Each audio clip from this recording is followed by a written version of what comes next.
عادل اپنی ماں فرحت سے کہتا ہے کہ آپ ایسا کیسے کر سکتی ہیں، آپ نے اتنے لوگوں کی زندگیوں کو برباد کرنے کی کوشش کی، آپ نے سارا کو اپنی ماں سے اور زارا کو اپنے باپ سے دور رکھا ہے، آپ ایسا کیسے کر سکتے ہیں امی؟ فرحت کہتی ہے عادل کیا ہو گیا ہے تمہیں، اس طرح کی باتیں کیوں کر رہے ہو؟ آج اپنی ماں سے سوالوں کے جواب چاہتے ہو؟ عادل کہتا ہے کہ بس یہی سمجھ لیجئے کہ میں آپ کی حقیقت جان چکا ہوں۔ امی آپ مجھ سے یہ مت کہیے گا کہ آپ نے شازیہ تائی سے کچھ نہیں کہا تھا کہ وہ وہاں سے بھاگ کر چلی جائیں اپنی بیٹی کو لے کر۔ آپ نے ہر دو بیٹیوں کو جدا کیوں کیا تھا، ایک بیٹی کو اپنی ماں سے اور دوسری بیٹی کو اپنے باپ سے؟ آپ ایسا کیسے کر سکتی ہیں امی؟ فرحت کہتی ہے کہ یہ سالوں پرانا قصہ ہے، اسے مت چھیڑو تو اچھا ہوگا، ہمارے لیے بھی اور سب لوگوں کے لیے بھی۔ عادل کہتا ہے یہی سب کچھ تو اب چھڑنے والا ہے، ساری حقیقت سب لوگوں کے سامنے آنے والی ہے۔ فرحت یہ سن کر دنگ رہ جاتی ہے، وہ کہتی ہے تم کیسی باتیں کر رہے ہو؟ فرحت کو نہیں معلوم کہ سارا اور زارا اپنی ماں شازیہ کے ساتھ کراچی واپس آ رہی ہیں اور مظہر صاحب کے سامنے حقیقت کھلنے والی ہے کہ کس طرح سے فرحت نے ان لوگوں کے ساتھ اتنا بڑا فراڈ کیا ہے۔ اس کی دو بیٹیاں پیدا ہوئی تھی اور اسے یہ کہا کہ اس کی ایک بیٹی پیدا ہوئی ہے، اور یہاں تک کہ شازیہ کو کہا کہ مظہر کے سر پر غصہ سوار ہے، تم اپنی بیٹی کو لے کر یہاں سے بھاگ جاؤ، وہ تمہاری بیٹی کو مار ڈالے گا اور تمہیں بھی۔ یہ سن کر شازیہ وہاں سے بھاگ گئی تھی اور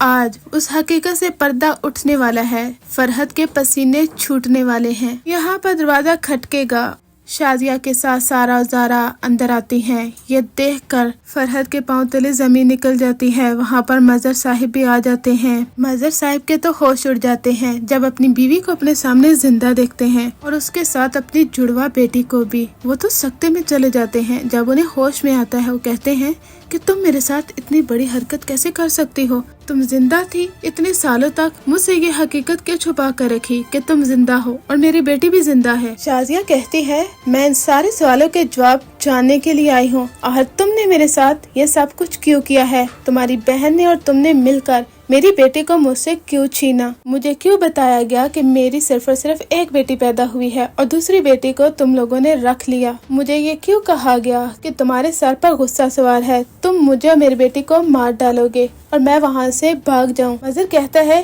کیا بکواس کر رہی ہو، میں ایسا کیسے کر سکتا ہوں، میں تمہیں اور تمہاری بیٹی کو کیسے نقصان پہنچا سکتا ہوں؟ شازیہ کہتی ہے کہ جا کر یہ سوال اپنی بہن سے پوچھو کہ فرحت نے اتنا بڑا دھوکہ کیوں کیا ہے۔ فرحت بھی کافی زیادہ ڈر جاتی ہے اور اس کے پسینے چھوٹ جاتے ہیں۔ زارا کہتی ہے کہ ہاں فرحت پھپھو آپ بتائیے، آپ کیا سچ ہے اور کیا جھوٹ، کیونکہ سارے ثبوت تو ہمیں مل چکے ہیں، آپ کی حقیقت تو ویسے بھی سب لوگوں کے سامنے آ جائے گی۔ وہاں پر مظہر کو جب فرحت کی حقیقت معلوم ہوتی ہے، وہ فرحت کے منہ پر زور کا تھپڑ مارے گا جس کی آواز چاروں طرف گونجتی ہے۔ یہ سین کافی مزے کا ہونے والا ہے۔ یہ تھے آنے والے ایپیسوڈز کے بارے میں ہماری پریڈکشن۔